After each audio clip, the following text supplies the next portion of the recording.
Hello, it is Ryan, and I was on a flight the other day playing one of my favorite social spin slot games on ChumbaCasino.com. I looked over at the person sitting next to me, and you know what they were doing? They were also playing Chumba Casino. Coincidence? I think not. Everybody's loving having fun with it. Chumba Casino is home to hundreds of casino-style games that you can play for free anytime, anywhere, even at 30,000 feet. So sign up now at ChumbaCasino.com to claim your free welcome bonus. That's ChumbaCasino.com and live the Chumba life. No purchase necessary. VGW. Void where prohibited by law. See terms and conditions. 18 plus.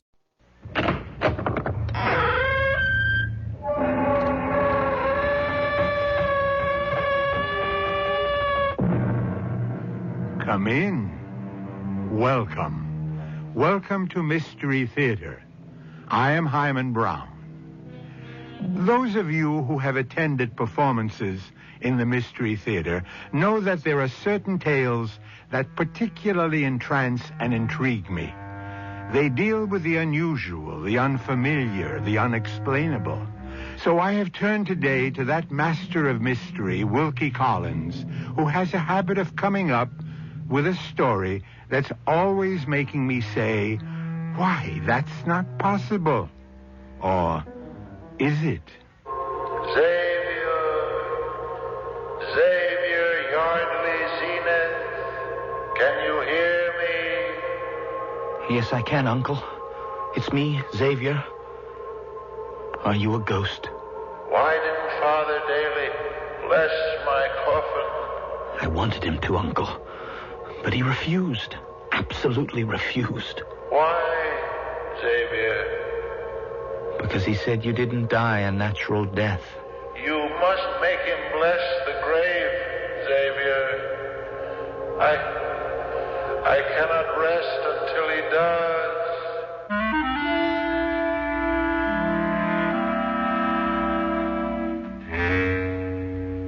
Our mystery drama, Shadows from the Grave, adapted from a story by Wilkie Collins, was written especially for the Mystery Theater by James Agate Jr.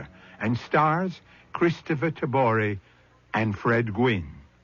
I'll be back in a moment with Act One.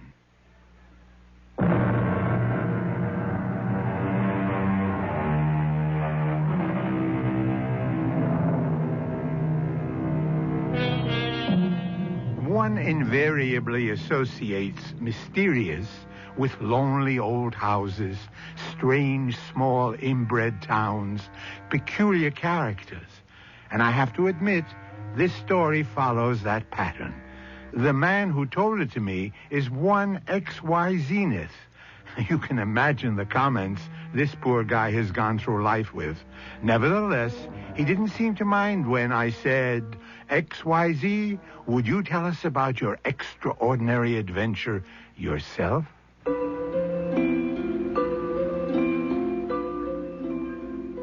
Having been christened Xavier Yardley Zenith and suffered with those initials all through school in California, I decided that when I got to the job age and became very good in photography, to open up a studio of my own. Call it Zenith of Hollywood. Not an unusual word in Hollywood, where everything is the top, the best, the ultimate, the zenith. Two things occurred in April of this year which totally changed my life. One, I planned to marry. And two, I got a note from my Uncle George, who lived in Fresno, to come see him on what he called a matter of some importance. Hello up there. Uncle George. It's me, Xavier. What are you doing up in that tree? Xavier, welcome, my boy. I've just about sealed up this hole in the tree. Here, give me a hand. Steady. Pretty spry for a man of my age, don't you think? You've never been up this way before, have you, Xavier? Not since I was a child, Uncle George. What happened to this big old oak? Struck by lightning? No, it's the woodpeckers and squirrels that make all these holes. I've just had it with the noisy beggars. They jump from this tree to the top of the porch, and then they run along my bedroom window, making the most infernal racket you can imagine. So I've just been sealing up a few of their nesting places. Let them find apartments elsewhere, I say. What about that big hole on the other side of the tree? Maybe tomorrow I'll mix up some more cement. Say, boy, you always go around with 2 cameras hanging around your neck? Photography is my business, so I'm always prepared just in case. Huh? Is there a living in it? You sell your pictures? I used to do better. Took shots of movie stars on location, did a lot of newspaper and magazine work. But work is thinned out. I have a proposition to make you. Since I gather that picture-taking business isn't too profitable these days, I think you may be interested. Are you married? I'm just about to be. This coming Saturday, matter of fact. Good. Then what I have in mind might make an excellent wedding present.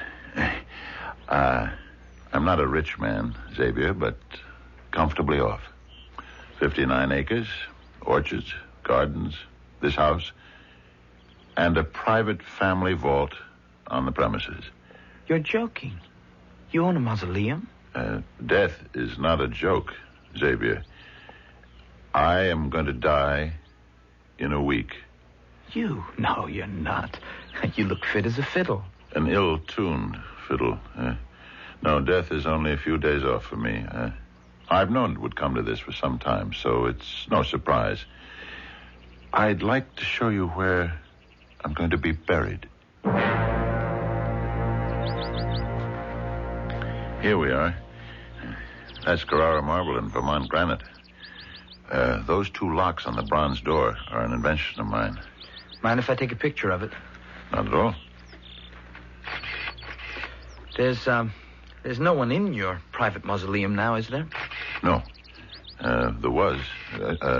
No. No one. Now, Xavier, I want you to pay particular attention. 2 keyholes and 2 separate brass keys. There is a very good reason for the 2 locks. When I am laid to rest inside this vault, Xavier, I don't expect I shall be trying to get out. But I do not wish anyone else to get in. But why would a person want to? It's not necessary for me to explain all that to you now, my boy. I turn the handle, and so. Not spacious, but not crowded. My final home. Uncle, if you don't mind, could we go back to the house now? I'm not at my best in mausoleums. All right. I've shown you everything. We'll sit ourselves on the porch, and I'll tell you what's on my mind. Have you ever sat in a porch swing, Xavier?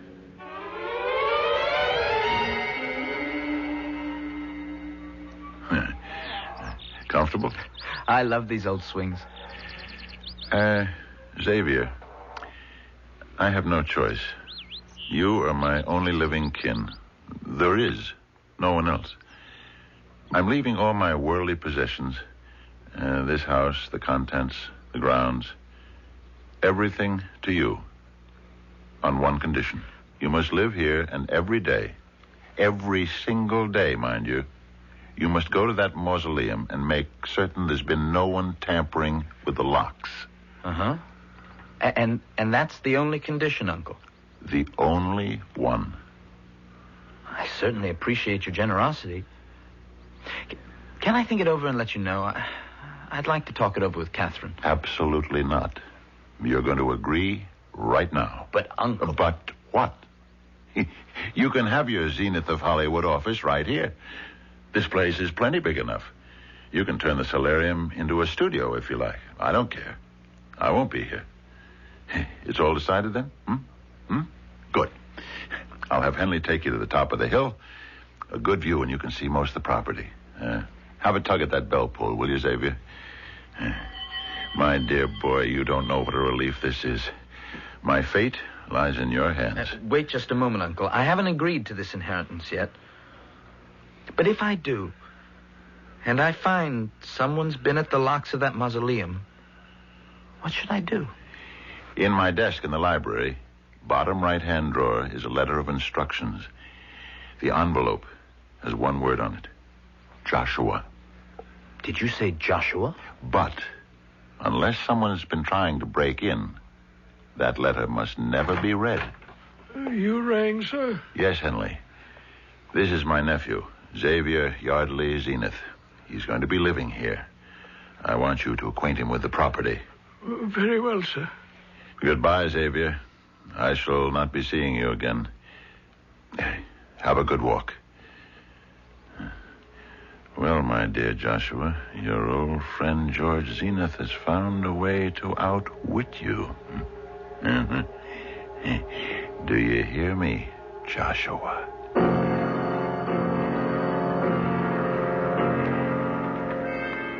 That's exactly what he said, Catherine. He stood looking out of the window at the tree he'd been cementing, talking to someone called Joshua, who, of course, wasn't in the tree. It was most uncanny. And then I left the room with Henley, the butler. How well do you know your Uncle George? Only slightly, I'd say. So then you have no idea what he meant by, Joshua, I'm going to outwit you now. Not the vaguest. But the important thing is, Catherine, do we want to spend the rest of our lives in a Victorian white elephant with a cook and a butler? Our lives? Well, that's the deal if I accept. I have to guard that mausoleum every single day. Darling, let's forget about this crazy Uncle George of yours. We're getting married Saturday. That's enough to think about for now. If your uncle wants to leave us his big old house in Fresno, fine. I love old houses, especially when it's a free gift. You didn't promise anything, did you? No, I didn't. Saturday, Catherine and I tied the knot. Nothing fancy, just a few friends at the registrar's office on Hollywood Boulevard.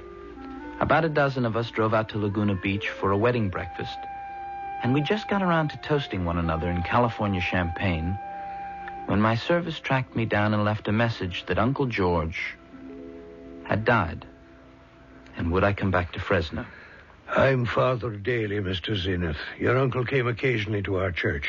Father Daly, this is my wife, Catherine. How do you do? I'm sorry this sad occasion has brought us together.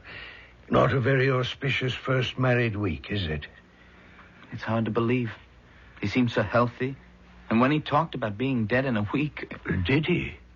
Yes. Well, I thought it was his macabre sense of humor. How do you suppose he knew? Well, if he intended to take his own life, then quite naturally he would know. Well, surely no one thinks... My son, no one knows. When is the funeral service? Well, there isn't going to be one in the strict sense of the word. No funeral? But why not, Father? Well, I'm afraid Mr. Zenith's uncle may not have died a natural death. The medical examiner said an overdose of sleeping pills. Oh, but couldn't that have been an accident? I mean, he told me he had a lot of trouble sleeping. Oh, of course it could have. Which is what the coroner decided, death by accident. But so long as there's the slightest suspicion, which you have rather confirmed just now for me, I cannot bless the grave. I could bite my tongue for telling you what he said, that he'd be dead in a few days. Had you kept your uncle's intentions secret, that indeed would have been a mortal sin.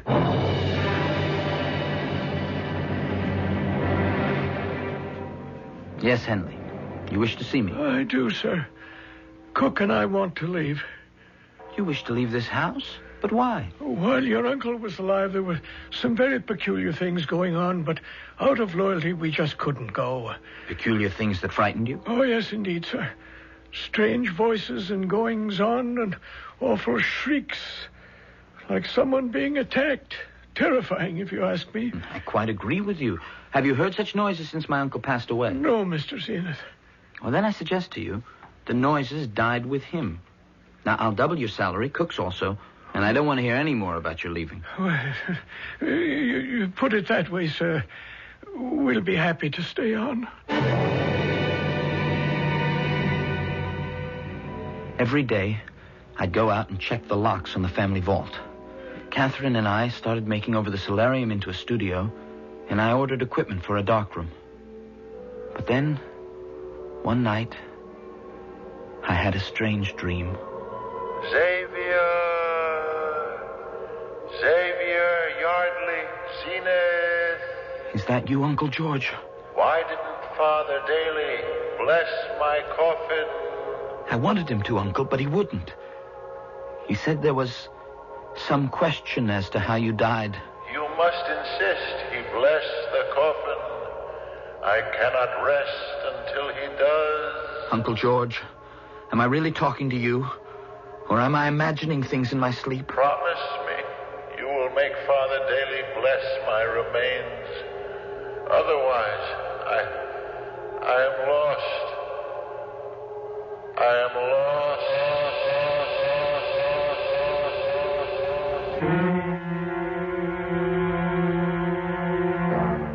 To sleep, says Hamlet, perchance to dream. Aye, there's the rub. For in that sleep of death, what dreams may come when we have shuffled off this mortal coil must give us pause. Our friend Xavier Yardley Zenith has surely been given pause. His uncle dies mysteriously, then appears in a dream, giving orders, exacting promises. Where will it lead? Where will it end? Mystery Theater will return shortly with Act 2.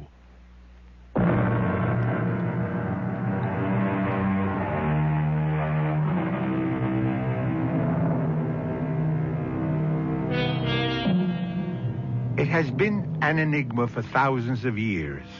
Are ghosts an illusion, a projection of what one wishes to see, or do they represent some ephemeral link between the world of the dead and the world of the living? The problem that faces Xavier is to persuade a member of the ministry to bless the remains of a man who may have committed murder, for that is indeed how the church regards suicide. Catherine, I tell you, Uncle George's ghost said it as clearly as I say this to you. Father Daly must give me his blessing. I cannot rest until he does. Honey, can I say something? I appreciate this inheritance, the house, the grounds, money to run it and have a butler and a cook. I never in my wildest dreams did I ever think I'd have that. But on the minus side, there's all this infatuation with death. That mausoleum, which has to be guarded as though it were Tutankhamun's tomb. And now you having nightmares about your uncle. Xavier, it's not healthy. What am I to do? I gave my word. Well, what about your career? You're a little young to retire to a gingerbread house in Fresno and play nursemaid to ghoulies and ghosties. Oh, we're going to make a great studio out of the solarium. And then that enormous closet, turning it into a darkroom. It'll be great. You don't understand me, do you? You've got to get out into the world and take pictures, Mr. Zenith of Hollywood. But having always to be one night away from this place so you can check the locks on a dead man's tomb is going to hold you back. I told you all this before we married, so don't throw it in my face now. What's the matter with you, Xavier? Have you no will of your own? Why, a month ago, if I told you that a ghost came to me in my sleep, you would have laughed right out loud. I'm not laughing now. You really believe you saw him, don't you? Of course I do. I was there. He was there. I heard him. And you've decided to stick it out here for the rest of your life, is that it? If I have to, I will. I think I'd better leave you alone until you cool off. I'm not letting any dead uncle get in the way of my life. And I mean it. Catherine did mean it. Next thing I knew, she'd lit out and went back to L.A. I knew where to find her all right. At her mother's. But I was darned if I'd go running after her.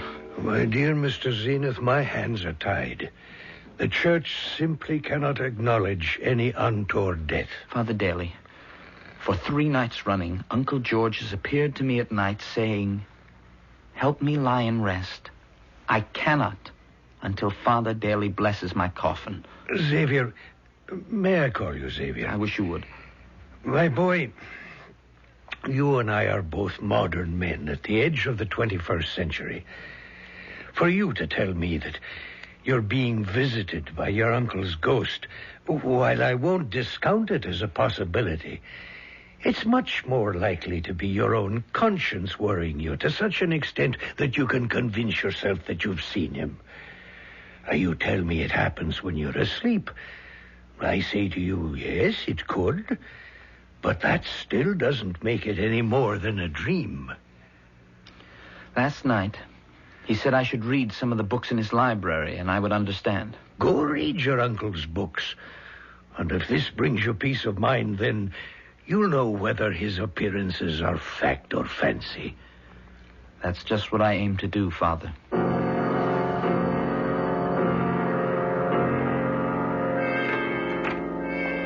rang for me, sir? Yes, I did, Henley. Come into the library and shut the door behind you. Did you know my uncle was greatly interested in black magic?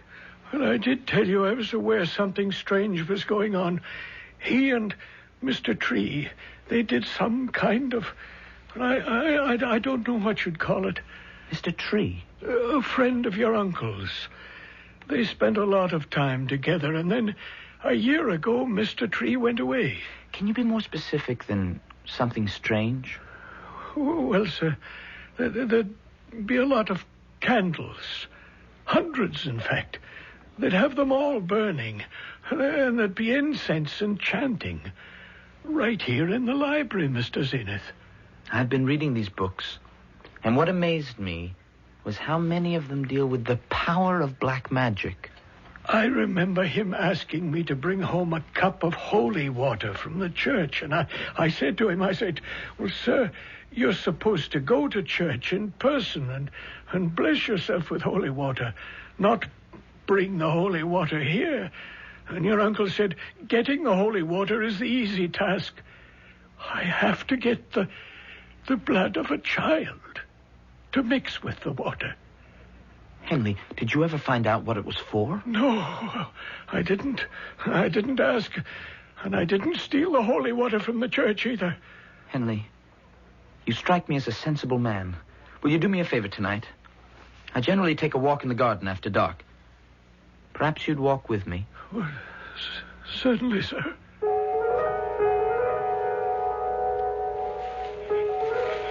I see you brought your camera, Mr. Zenith. Can you take pictures with only moonlight? Oh, yes. Film is so fast nowadays, I could get a picture of you at 20 feet by the light of one match. Why? Now, this part here, where we're walking, is this also part of my uncle's property? Well, I should say your property, sir. This is all part of it. And that brook, too. Okay. Let's walk to the other side across this footbridge. The path seems to continue downstream. Over there. Over there. What's that little stone building? Oh, that's the mausoleum, sir. Oh, so it is. By moonlight, I'm afraid I'm a little discombobulated. Oh, wait.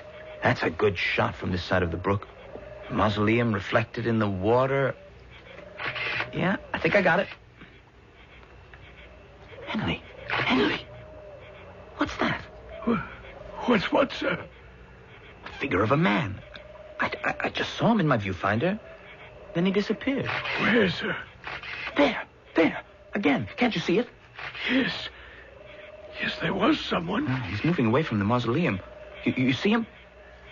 He's wearing a long cape almost to the ground. Can you see? A long cape? Oh, no.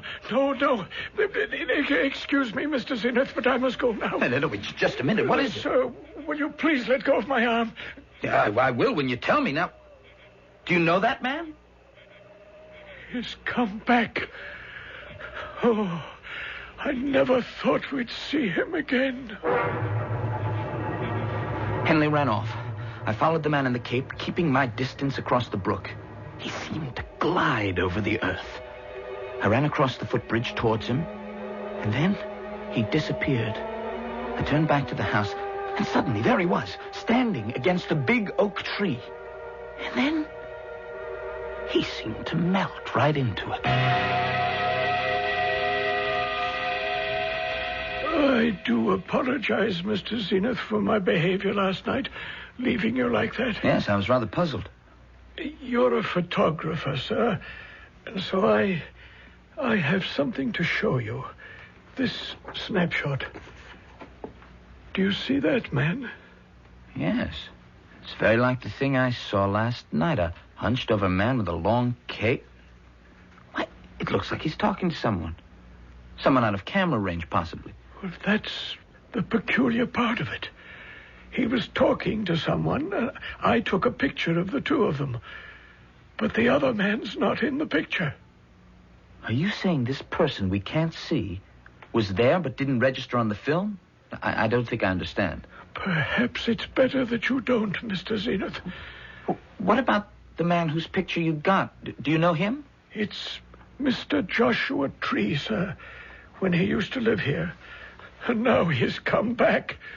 That's why I must beg you for your understanding and indulgence. Mrs. Henley and I simply cannot stay for a moment longer. But even if it is Mr. Tree who's come back, why must you leave, Henley? I can't say any more. I really can't.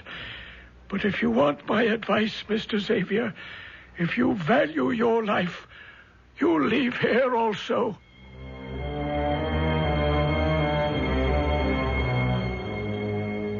When I developed the shots I took of the Cape figure, they were identical to Henley's snapshot.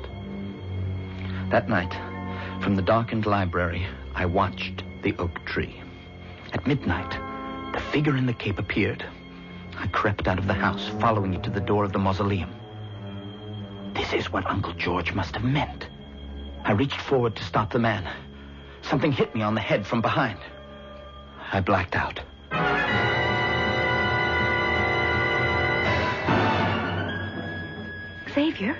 Xavier, you all right? Oh. Catherine, what are you doing here? Am I dreaming? Don't ask so many questions. That's quite a bump on your head. Here, let me help you up. No, I can make it all right. Oh. Ooh. Whoever hit me wasn't kidding. Just stop talking and lean on me, and we'll walk slowly back to the house. Catherine, this gets more mysterious every minute. But the biggest mystery is how you just happened to show up. I'm your wife, remember? I decided I was being stupid, so I came back. No, darling, you don't have to hold me up. I can make it all right. You're not going to trip and fall again while I'm around. Catherine, I didn't fall. Somebody hit me. Xavier, what are you talking about? I saw you at the mausoleum when I came out of the house. I saw you step back and fall over. There wasn't a soul in sight. You didn't see anyone near me? It's after 2 in the morning.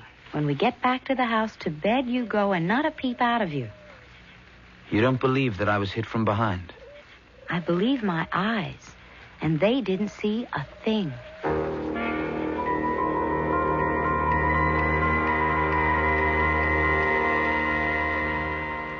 Father Daly, who is Joshua Tree? Where did you hear that name? Henley told me, but not much else. Joshua Tree. He was a man who, to the bottom of his heart, if he had one, was basically evil. How did my uncle come to know him? Well, he just turned up about 2 years ago. Your uncle took a fancy to him and saw a good deal of him, which I am afraid was the most unfortunate thing he ever did in his life. Why do you say that, Father? Joshua Tree was the very spirit of the devil himself. I show you a photograph I took near my uncle's vault the day before yesterday. Is that Joshua Tree? Well, I can't really make out the face. But the cape and the angle of the head, very similar, I'd say. But, of course, how could it be? He disappeared a year ago.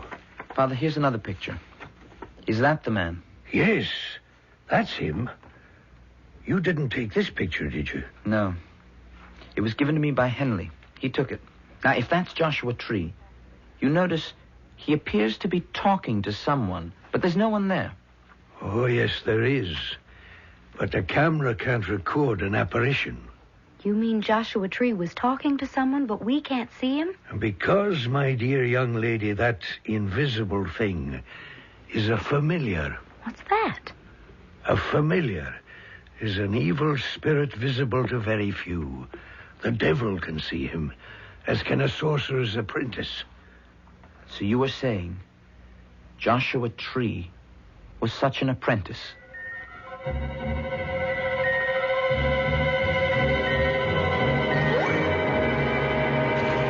Xavier, are you in here?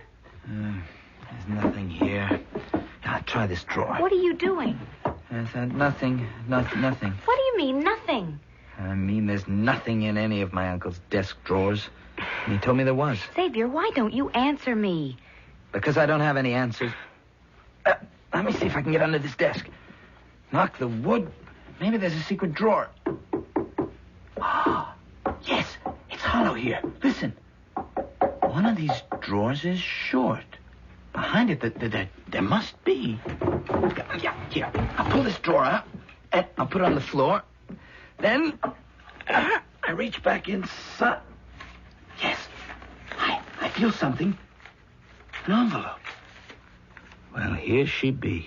How did you know it was back there? Before he died, the last time I saw him alive, Uncle George told me that if somebody was tampering with his mausoleum, I'd find my instructions in a letter with the word Joshua written on it. To whom it may concern... Oh, no. Oh, no. Murdered. He killed him. Lord in heaven, what are we to do now? The ghost in the play Hamlet says, I am thy father's spirit, doomed for a certain term to walk the night, till the foul crimes done in my days of nature are burned and purged away. Is it so with Uncle George? Is he also doomed to eternal unrest until his sins are purged and burnt away? Mystery Theater will return shortly.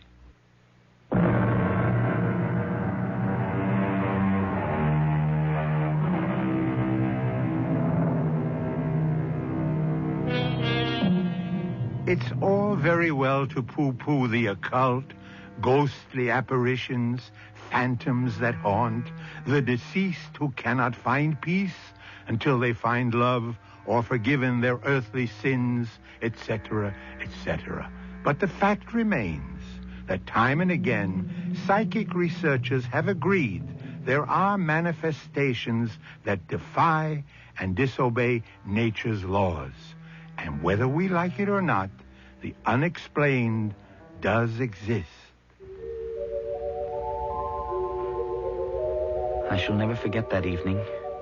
For even as I stood there, the letter of confession in my hand, Catherine waiting for me to read on, we were both suddenly so overcome by the cold I had to light a fire. And this was late July, mind you. We needed a fire. We lit candles. Something compelled us to light dozens and dozens of candles. I feel warmer now. It's seeing the flames, I think. Go on, Xavier. Read your uncle's letter. To whom it may concern, especially you, my dear nephew Xavier, I fear they have come to get me. They've appeared at the door of my mausoleum, or else you would not be reading this letter. Stop. Uncle George. Catherine, do you see him? Yes.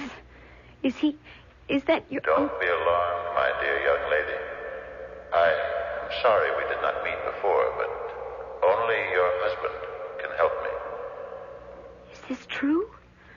Am I really hearing this? Xavier, you must find Joshua's body and destroy it. Burn it. You see, I had to kill him. I put his body in the crypt, and then it disappeared. Oh, how horrible. Catherine, Joshua Tree's death was not half so horrible as his life. I was a fool, a lonely old fool. I submitted to his black magic. I subordinated my will to his and became a crawling, craven creature. I lost control of my mind. It was all the doing of the hellish creature he conjured up from the world of the damned. His familiar. Uncle, if Joshua Tree's body is hidden somewhere, how can I find it? We will try. Anything to help you, Uncle. Persuade Father daily to bless my grave. Help me, Xavier. Help me. I'm glad you finally saw him too, Catherine. Oh, those heavy summer storms. We better check the library windows. I'll do the ones on the side, Catherine. You make sure the ones facing the front are tightly shut. Look! The fire in the fireplace. It's going out. How strange. Wait, it must be the downdraft blowing down the chimney. Now the fire's gone out. Oh, the candles are going out. Must be some strange air circulating in this room. Let me get the electric lights. The switch is by the door. Well, that's funny. Nothing's happened.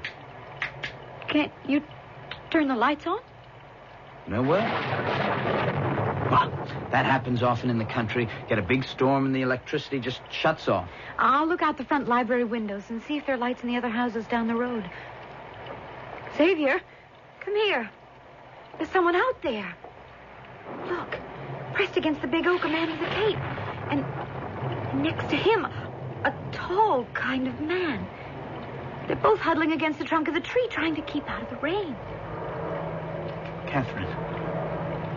The tall one. It's turning around from the tree. It's looking right this way. Can it see us? Oh, what a hideous face. Like death. The eyes. Do you see those eyes? Now it's beckoning to the man in the cape. I see him. Is that Joshua Tree? In spirit. For I'm sure now where his body is. Where? In that tree. That's why Uncle George was so haunted. Oh, it's all clear to me now. That time, I followed Joshua Tree to the mausoleum.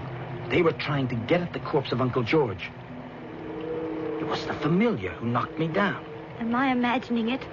But the both of them have come much closer to our picture window. Hello? Father Daly, is that you? Yes? This is Xavier. You've got to come over to my uncle's house. You've simply got to. My boy, you sound quite upset. Father, I implore you, come now. Catherine and I are here alone. Only you can save us. Give me that phone. Father Daly, this is Catherine Zenith. There are two creatures outside the library window right now. They're not real people, Father. I have a very strong feeling they are not human. Two? Did you say two? At this moment, they are pressing their faces against the glass of the library window. The hands are clawing at the glass as if they wanted to break through it. Is one of them wearing a cape? Yes, it is. Father, come quickly. Help us. Help us. They're raising their hands now and pounding at the glass. Ah! They're coming after us. We ran out the back door into the raging, storming night, lashed by rain, not knowing which way to escape. The only path through the garden led right to the mausoleum, and before we could stop ourselves, we were practically on top of it. It's there. It's standing at the door of the vault. Grab my hand, Catherine. Hold on. We'll run for the brook. Where are we going? Into the water. Come on. It's not deep, Catherine. We can walk it. Stay in the middle of the brook with me. You see, these evil spirits cannot follow humans into water. If we just keep moving, it'll give up. I'm sure of it. Oh, I hope you're right. It's got to give up before I do. I was right. The thing gave up, finally, and by the time we'd climbed to shore, it had gone. There we stood, the rain beating down on us from above, and our legs and clothes soaked from the brook. Somehow, we found the main road to town and ran towards it. Oh, there's a car coming. I see headlights. Let's stand at the wayside of the road. After staying alive this long, I don't want to be hit by a car. Xavier, Catherine, what are you doing out here? Oh, Father Daly. Oh, don't answer me, just get in. We've got to get back to the house. All right. Close that door and let's go. Now, tell me, you two, what are you doing standing in the road wet from head to toe? We ran from the house to get away from them. They actually broke through a plate glass window. That's most peculiar. Peculiar? It was horrifying. Why do you say that, Father? Because the spirit of Joshua Tree and his familiar are not after either of you. Well, they certainly gave a good imitation. You don't seem to understand. These creatures, the dead and the spirit they've called up, they're satanic twin, in fact. They're not after living persons. They're on the constant lookout for the newly dead. Wait till you see the broken library window, and then tell me if there aren't exceptions. Where are they now? It's time I wrestle with the devil. What will you do? I shall quiet the demons with my crucifix. There's only one way to drive out Satan, and the church has been doing it for centuries.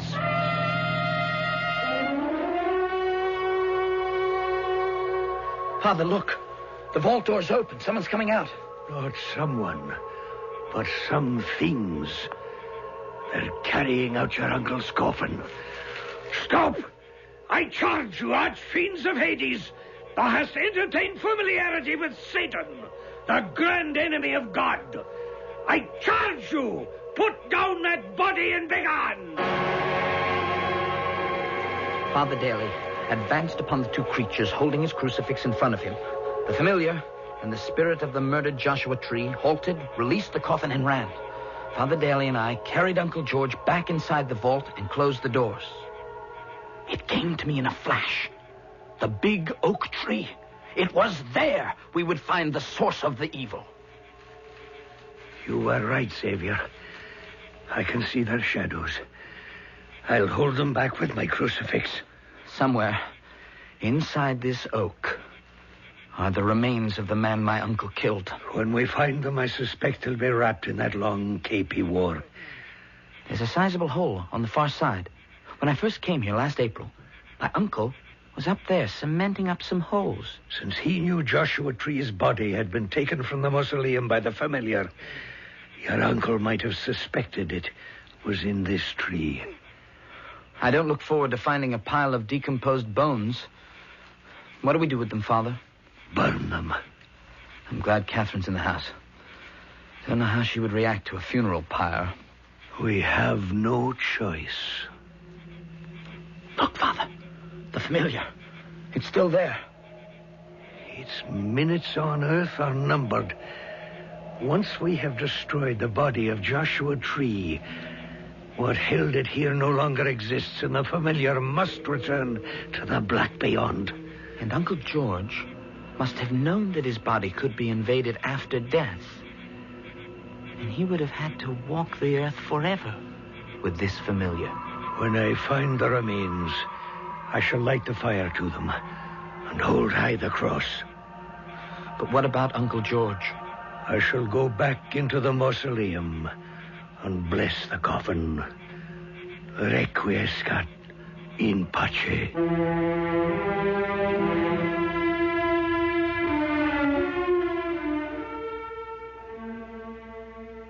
I'll be back shortly with a final thought. The flames consumed the phantoms from the grave, and the good father returned to the tomb and blessed the coffin. Will there be deliverance for the uncle, release from wandering the earth? Oh, yes. But in the dimension of the beyond, will the spirit of the murdered sorcerer allow his murderer to exist in peace?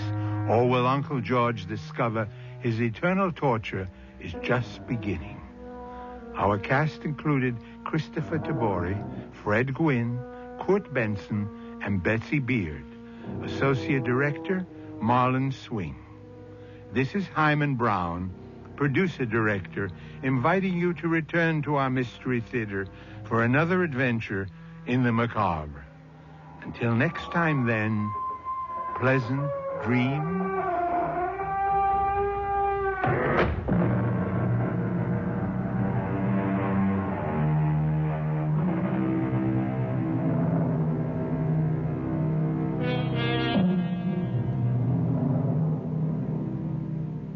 It is Ryan Seacrest here. There was a recent social media trend which consisted of flying on a plane with no music, no movies, no entertainment. But a better trend would be going to ChumbaCasino.com. It's like having a mini social casino in your pocket. Chumba Casino has over 100 online casino-style games, all absolutely free. It's the most fun you can have online and on a plane. So grab your free welcome bonus now at ChumbaCasino.com. Sponsored by Chumba Casino. No purchase necessary. VGW Group. Void where prohibited by law. 21 plus. Terms and conditions apply.